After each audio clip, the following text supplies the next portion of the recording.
Okay, today's daf we're going to be learning is Nedarim Daf Ayin Aleph. So the first thing I want to say is that we are at the 3-year mark of our learning.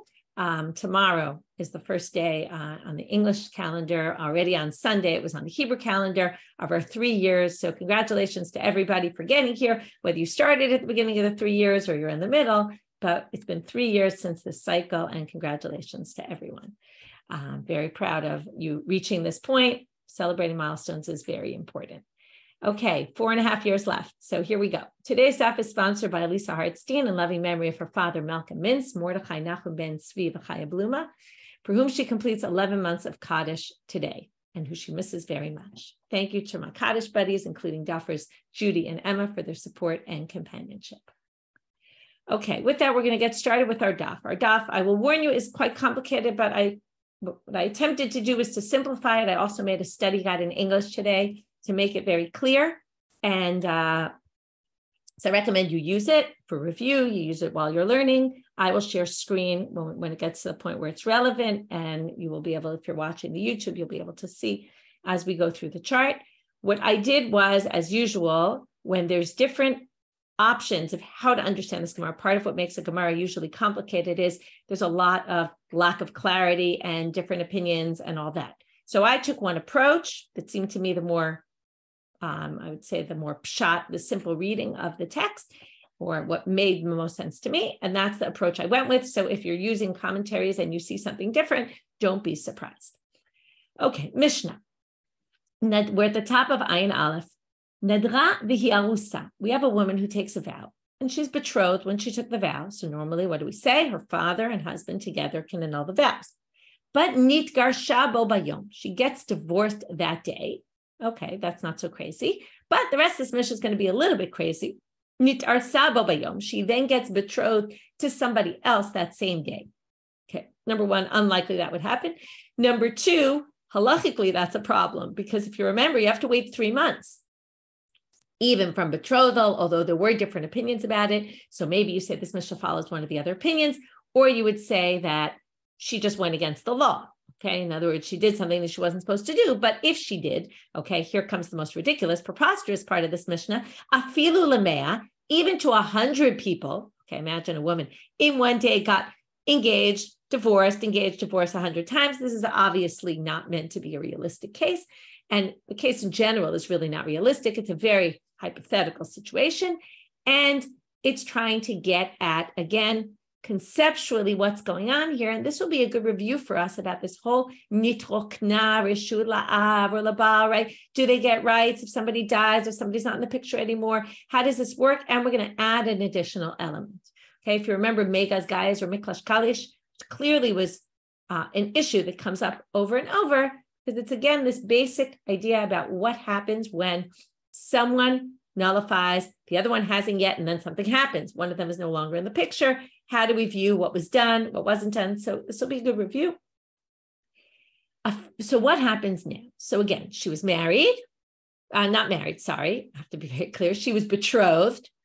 Then she vowed. Then the husband divorced her. Then she got remarried that same day. Now, obviously, this all has to happen in the same day, because if it doesn't happen in the same day, then obviously the vow can't be nullified anymore. Again, assuming the father heard it that first day.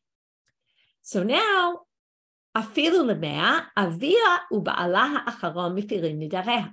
So now the father and the new husband, okay, the last one, that's why they said afilu mea. Doesn't matter how many she had. Whatever stage they're up to, when the father annuls the vow, right, he can annul it together with the last husband. Zehaklal, here's the rule. This is actually kind of adding something else, okay, which you would have thought this is kind of coming to explain what we just said, but it's coming to actually add something. Kol shelo yatz'a l'reshut atzma sha'a achat. If she hasn't yet gone into her own domain, which means her father can't annul the vow anymore if she goes into her own domain. What would that mean? Number one, if she becomes a bogeret, as we've seen, she comes of the age of past na'arut, past 12, 2 simanim and 6 months, or she gets married. Okay, if she's married already, the father can't annul the vows anymore.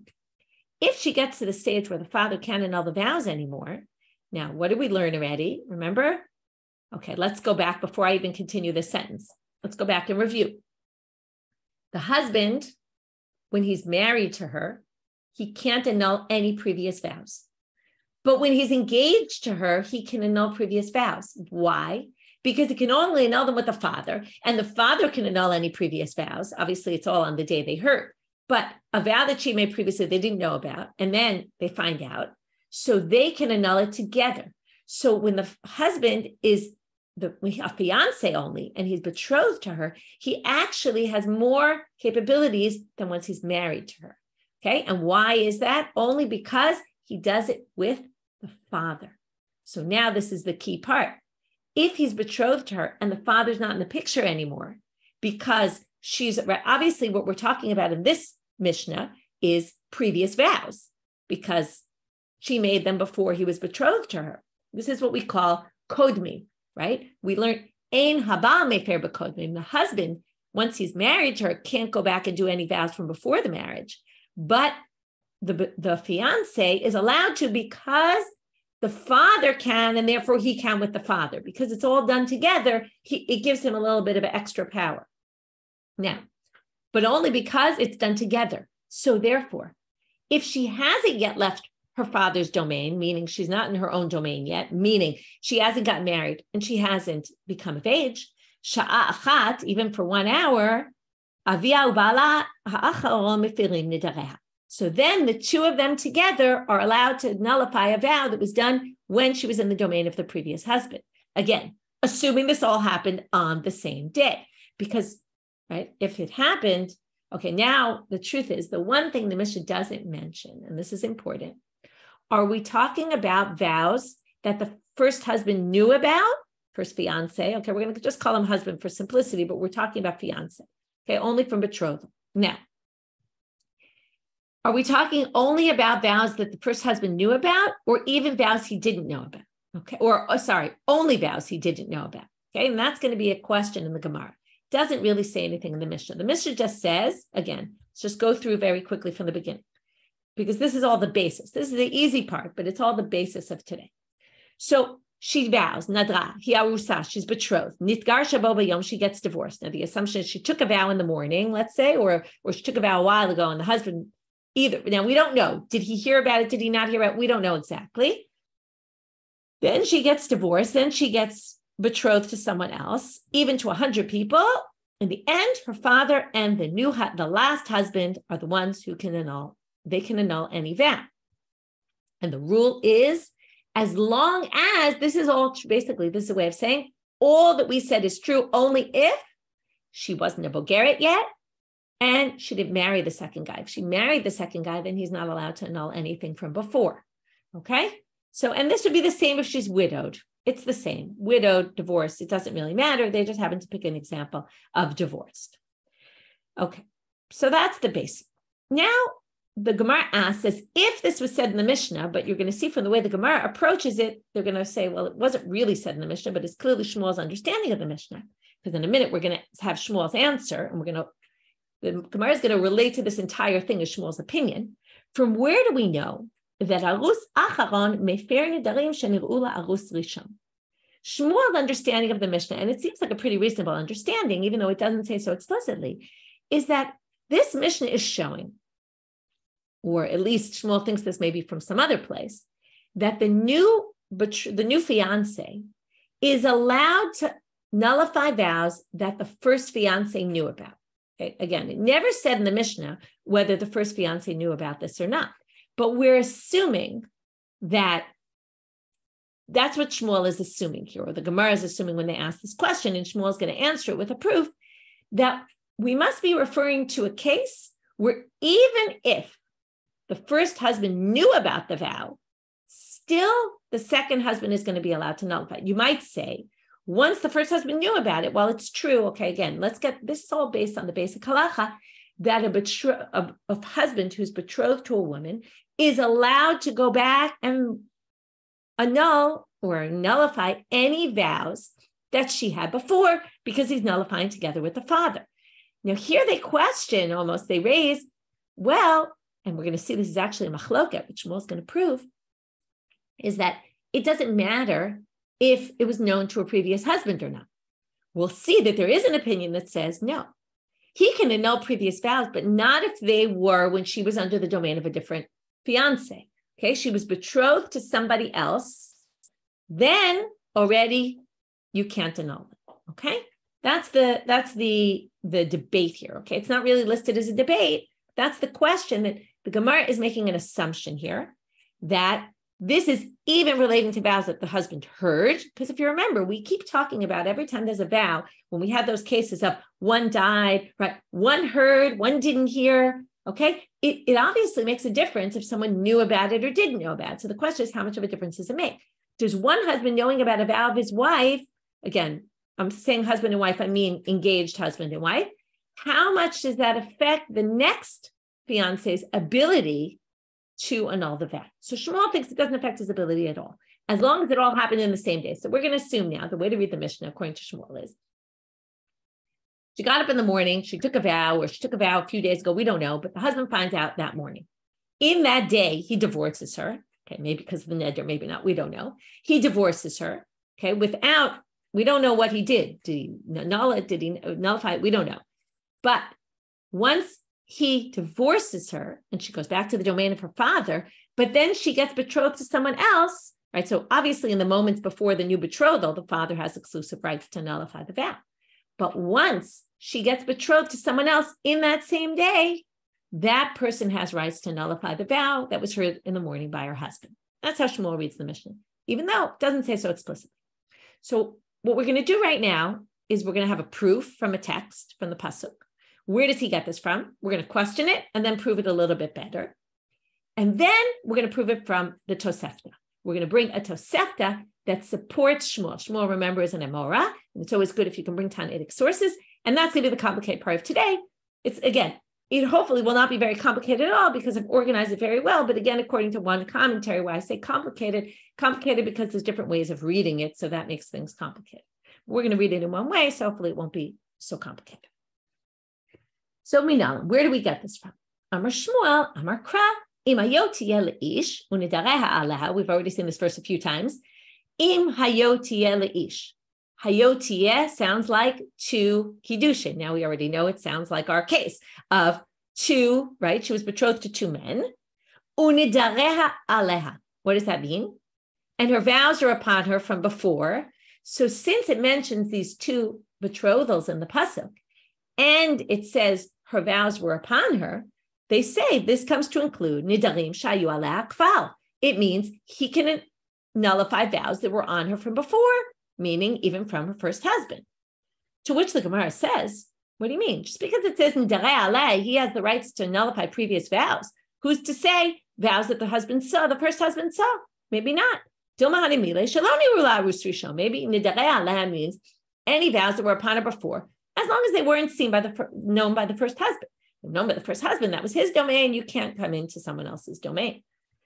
Aval Nedarim sheneru, that's what they're going to say right now. But Nedarim, maybe the pasuk is only that weren't known to him. Aval Nedarim sheneru la'arus rishon lo matzei mefer arus acharon. And as I said, and vows that were seen to the first husband, betrothed husband, maybe are not allowed to be nullified by the second one. So Nedarei aleh doesn't really prove what you're trying to prove, because it could mean vows that were on it from before, any vows. No, it is not any vows, general vows, but not ones that were seen by the first husband. To which the Gemara says, aleha krayatera. The word aleha, it says her nedarim were upon her. Now, it could have just said her nedarim. Now, it seems weird, it's missing something. But if you look at the rest of the pasuk, right? Okay, so let's just read the pasuk and I'll explain it in English. If she's betrothed to a man, again, double language of betrothal, which is the reference to the two marriages here, the two betrothals. Unidareha aleha, and her vows are upon her. Now, if you get rid of the word aleha, it would say like this: Unidareha o miftas vateha, or anything she expresses, right? Her vows or other expressions, asher asral nafsha, that she forbade to herself. So you really could get rid of the word aleha. So the fact that the word aleha is added, that comes to mean added vows. What added vows? Not just vows that she'd taken before that the first husband didn't know about, even vows that she'd taken before that the first husband knew about. Okay, that's his proof. Now we bring Tanya Kabatei to Shmuel. We're going to bring the Tosefta. Okay, for this, I'm going to share the study guide. Okay, and here we go. Okay. So the first sentence is very simple. Nara murasa, it's the same as the beginning of our Mishnah, our chapter in the Mishnah. Nara murasa, avia ubala mifirim didarha. Okay, a woman who's betrothed, her father and her husband get to nullify her vows. Ketzad, how does this work? Now, this isn't really explaining how does this work, because that's obvious how it works. So what they're going to bring is a more complicated case. Shama avia veheferla. Her father hears, this is going to be very similar to the cases we saw in the previous pages when we had the Megas Gaias or Miklash Kalish, right? Is it weakened? Is it cut? Okay, we'll talk about that soon. Shama avia. So we're going to see who heard and nullified. Okay. Shama avia ve'perla. Case number one is the father hears the vow. He nullifies the vow. The husband never heard, which means that right now we're definitely not going to get to Shmuel's case, because Shmuel is talking about a case where the husband heard, okay, and then the question is, can that be passed on? So we're going to have a while till we get to why we brought this. So remember, this Tosefta is brought to prove Shmuel, to support him anyway, not prove, but support him from a Tannaitic source, and say that if the first husband heard, the second husband still has the rights to nullify. Again, this is all assuming it's the same day. Okay, so I want to use this from the timeline here, okay? We're going to look at the timeline I did on the chart. So the father hears and nullifies. That's stage one. The husband didn't hear. And ad shemet, and he dies. Now that he dies, what happens? Okay, before she gets engaged, let's just talk about what we learned already. When the husband dies, this is why this is very good review. Nitrokna reshut la'av. Remember, his rights empty out to the father. Okay, I wrote empty out because I was translating literally from nitrokna. His rights, so the father heard, he did nullification already. Now, if you remember, this all depends on, okay, so I wrote here, his rights empty out to the father or not, depending on what you hold. If you hold megas gaias, okay, the Gemara is going to all say this later on, but I want you to understand it as we go on. Megas gaias means it's cut off. Now, what happens here, since the father heard and nullified and the father's still alive, his nullification stays. What's the issue? The issue is the 50% that was left to the husband. So if you hold megas gaias and the husband died, so now what happens to his 50%? If you hold megas gaias, that when the father nullified, he nullified 50% entirely. And we're left with a full 50% of the neder, that was the husband's right. He died, his rights get passed on to the father. That's what we call nitrokna reshut la'av. But that was Beit Shammai, if you remember. Beit Hillel holds miklash kalish, which means when the father first heard and nullified, he weakened the vow, which means that what the husband's left with is the entire vow weakened. Now, a weakened vow is not strong enough to be able to pass that on to somebody else. So when the husband dies with him the rights to nullify this vow. And actually, it can't be nullified by anybody. This was that case that we ended with in the previous, when we quoted the Tosefta, that part in the Tosefta before, we ended with that this is the case where Beit Shammai and Beit Hillel disagree, okay? And Beit Shammai says the father can nullify it, but Beit Hillel says not. But now we have, this Tosefta talks about an additional stage. So if right now we're going to assume we're Beit Shammai, okay? Beit Shammai holds megas gaias, which means when the father nullified originally, cut 50% off, a whole 50% is left. That 50% when the husband dies goes straight to the father, in which case right now it's stage two, right? We have 3 stages here. At stage 2, when the husband dies, the father has full rights. But then, nit arsa bo bayom, she got engaged that same day. Va'afilu mea pamim, and even if it was 100 times, okay, the Tosefta has the same exaggeration as the Mishnah. By the way, this isn't the only time the Mishnah uses 100, right? There's in Makot, I remember, like if 100 pairs of witnesses come, okay, and there's all sorts of exaggerated 100. Avia u'ba'ala acharon mifirim nidareha. This makes perfect sense now, because since the father had exclusive rights to the vow once the husband died, his first 50% was taken care of before the husband died. The 50% that was left went to the father. As soon as she gets engaged, like any vow, the father and the betrothed, the new husband, can nullify it together. Okay? So that's what I wrote here under Beit Shammai. We haven't gotten to Beit Hillel yet, so you don't need to read it. But again, the father and husband nullify together. The first half of the father's megas guys. The second part was then passed to the father. A betrothal is shared by the second husband. And good that I am reading what I wrote here, because I forgot the key point to mention here is the whole reason why the second husband is allowed to do this is because it wasn't seen by the first husband. That's the key in this case, right? If you go back up to the chart, okay, who heard and nullified? The father. Who died? The husband. Who didn't hear before the death? The husband didn't hear. Because the husband didn't hear, Beit Shammai says, the father and the new husband can nullify the vow. That's going to be different from case 2. Okay, so now we're going to read case 2. Again, we haven't gotten to Beit Hillel yet, even though you see it on the chart.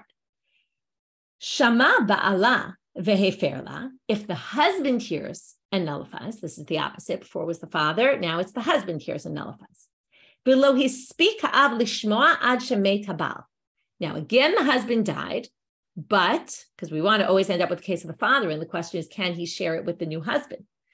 So the father didn't hear ad shemet habal, but what's the difference here? As I already have been setting this up, that the husband heard this vow. Okay, and here you're going to see that Beit Shammai is going to differentiate because of that issue. He's going to say if the first husband heard, then no way can the new husband come in and nullify. So here it says, if the father didn't hear till the husband already died, chozer ha'av umefer chalko shel ba'al. Okay, but maybe even before I get there, I should say, before we explain this, when the husband died, what happened? Okay, in the first case, this is just very good review to understand all these things because it's quite confusing. In the first case, the father heard and nullified, and the husband died.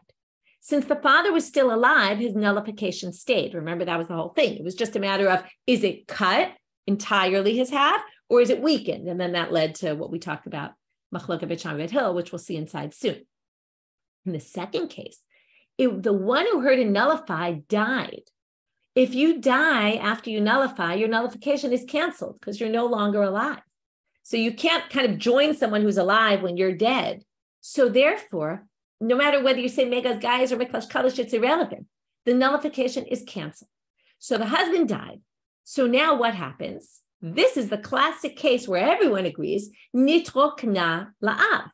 The entire vow goes to the father. So when the father hears of this vow, he has 100% rights to nullify this vow because the husband nullified, he died, and since this goes back to the ritva, right? Since during the betrothal, the father is the main guy, therefore, he gets all rights to it. Okay, that's the classic in the Mishnah. So therefore, what does it say here in the Tosefta? The father can nullify the vow, which is kind of obvious. But what it doesn't say, but what we assume it means is even if she gets engaged on the same day, the father is the only one who can nullify the vow and not the new husband, as opposed to the previous case. In other words, look at the difference, right? It didn't say she gets betrothed, but that's what we're talking about. So the assumption is she got betrothed that same day, and then still the father has exclusive rights. And what's the reason? Again, because this was already heard by the previous husband. And according to Beit Shammai, we'll see in a minute, this is all Beit Shammai, only the father can nullify because what is known to the first husband can't be passed to the second. Okay, what the first husband did, since he knew about the vow, even though his nullification is totally canceled, okay, which is why the father has full rights to the vow. But in the previous case, once she got betrothed, those rights got shared with her betrothed husband. In this case, it doesn't. The betrothed husband gets rights to anything she vowed before, as long as it wasn't something that her previous husband had heard and it was under his domain. So that's the difference between case 1 and case 2. So now comes Rabbi Natan. Amar Rabbi Natan, just like we had a few days ago. He also says it on here. Hein divrei Beit Shammai. What we learned so far is all Beit Shammai. Okay, I'll already just tell you, according to some of the commentaries, this isn't talking about both cases, but we're going to explain that he's referring to both cases because I think it makes the most sense that way. Both these opinions are Beit Shammai, both the cases and what we saw so far. Aval Beit Hillel omrim ein yachol lahafer. And here's where it causes a little bit of confusion. Beit Hillel says it can't be nullified. Now, this is going to be explained differently in each case. Can't be nullified can mean two different things. Can't be nullified means no one can nullify it. or can't be nullified, okay, could mean something a little bit different. I don't want to give it away yet because let's go through the cases and we'll see. Okay, let's read it inside. B'mai plige. So let's see what exactly is the root of their machloket. Beit Shammai, I've already explained it all, so it'll just be review. Okay, so now we're going to go. It's actually a weird structure. Also, there's another thing that causes some confusion. They're going to, in each person, they're going to talk about in two parts, kind of like there's one thing and there's another thing, and each one's going to relate to a different case, but they're going to deal with case 2 first and then case 1. Okay, just to confuse you. So Beit Shammai Savre, and they're also not going to really tell you that this is talking about case 1 and this is talking about case 2, or this is talking about case 2 and this is case 1, which also, in other words, this is, just so you understand, these are the things that lead to multiple commentaries and different ways of reading it, because there's a lot that's not said here. Beit Shammai Savre, Nedarim Nami, and here there's also a Girsa problem, which also causes some issues. We're going to read it as Nir'u, the way the Bach reads it, okay? Nedarim Nami Shenir'u la'arus. Okay, so Beit Shammai holds Nedarim that were seen. This word Nami is also a little problematic because it means also seen, but we're going to read it as just seen. Okay, Nedarim that were seen by the Arus, by the first one, Niktrokna Reshut La'av. Okay, what's also not said is, what he's going to hold is, it goes to the father. Now, it doesn't say, but to the father exclusively. Again, anything seen by the Arus, this is what we're going to say, this is case 2. The case 2 is the husband heard. So since it was already heard by the first husband, when he dies and his nullification is canceled, the father then hears, he gets exclusive rights, even if she's engaged the same day, because the new husband can't nullify anything that the first husband already knew about. And, okay, and here's the key, and the end is going back to case number 1. And Beit Shammai holds Megas Gaius, which explains why case 1 works, according to what we read so far, because we didn't even read Beit Hillel's opinion yet. All we saw was the basic opinion in the Tosefta, which they're going to say is Beit Shammai. So now, again, Megas Gaius works in the first case because this is just good review. The father heard, the husband died.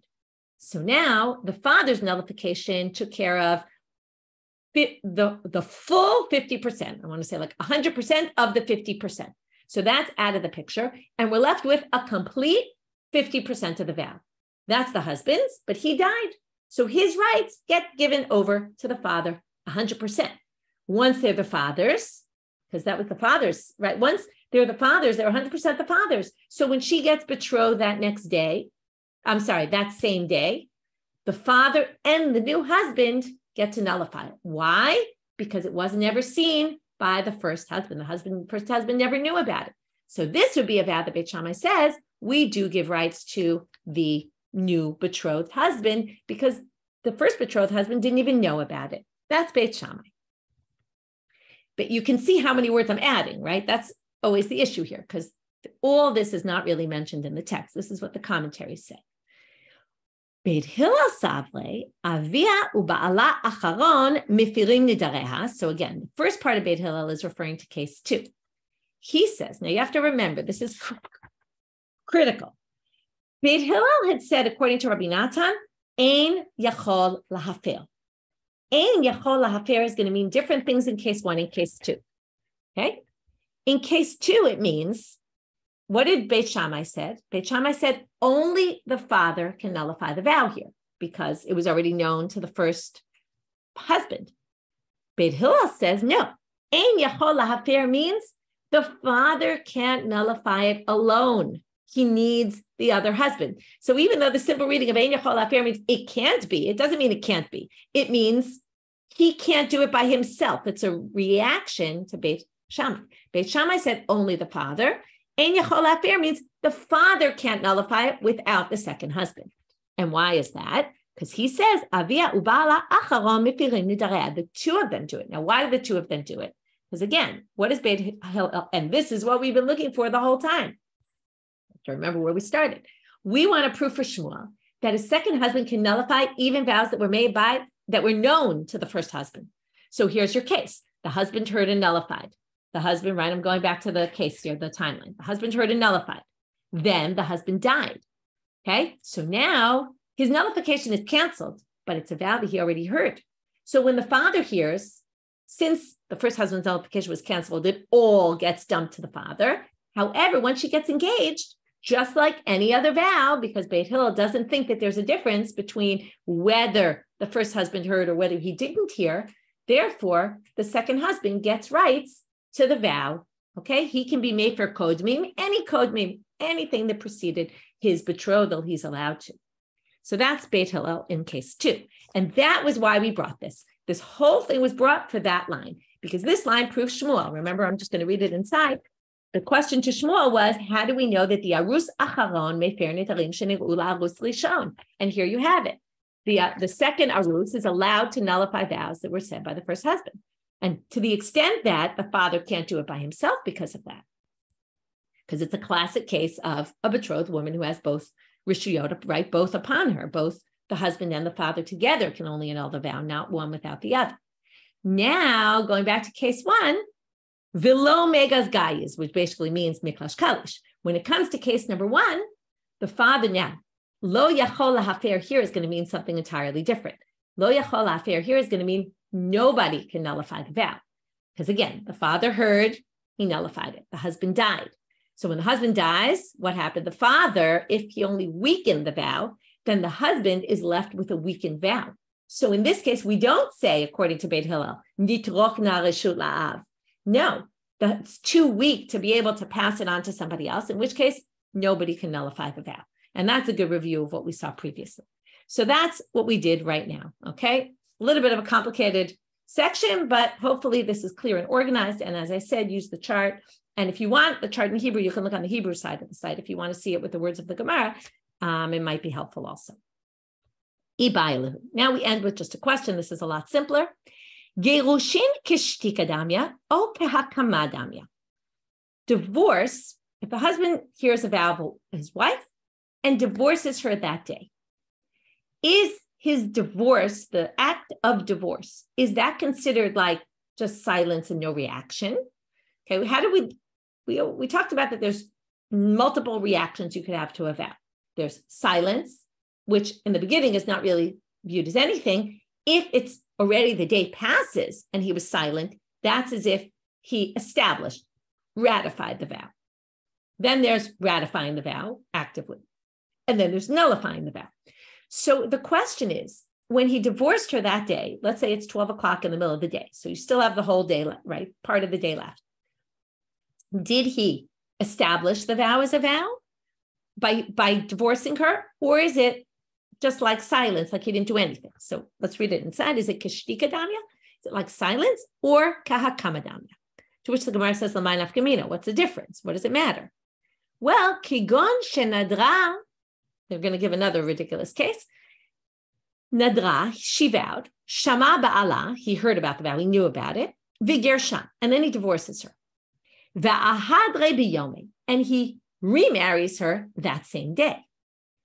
Now, the Ran says he obviously doesn't remarry her. We have to be talking about betrothal, okay? Not marriage, but betrothal, okay? Why betrothal? Because if she's married, what do you know? Again, this is just a review of our halachas. If she's married, he can't be made for anything from before. Only in the betrothal stage, when he's sharing the rights with the father, does he have the rights to go back and annul vows from previously. So here you could even have been married to the same woman, but when you remarry her, you don't have any rights to go back to anything that was before. So here we're going to call it a rebetrothal. Okay, he betroths her again in that same day. So here goes our nafkamina. If you view divorce as silence, meaning he just didn't react at all to the vow, right? He was dealing with the divorce. He wasn't thinking about the vow. It wasn't a reaction in any way. It didn't have anything to do with the vow. Then, obviously, when he betroths her, he has rights to go back to that vow. Because what happens, we've learned before, once you establish it, you ratify the vow, you can't do anything anymore unless you undo the ratification, but we're not talking about that. So if it was ratified, then it would be a problem. That's what we're going to say now. The divorce itself is ratifying. How could divorce be ratifying, by the way? So there's an option. There's a few reasons given. I'll give you one of them, even though it's a bit of an unpleasant one. But if we view haparat nedarim as a way of protecting the woman, right? That we're worried women say things that they don't mean, and they get themselves into situations that we want to protect them from getting stuck into, where they have stuck with this vow.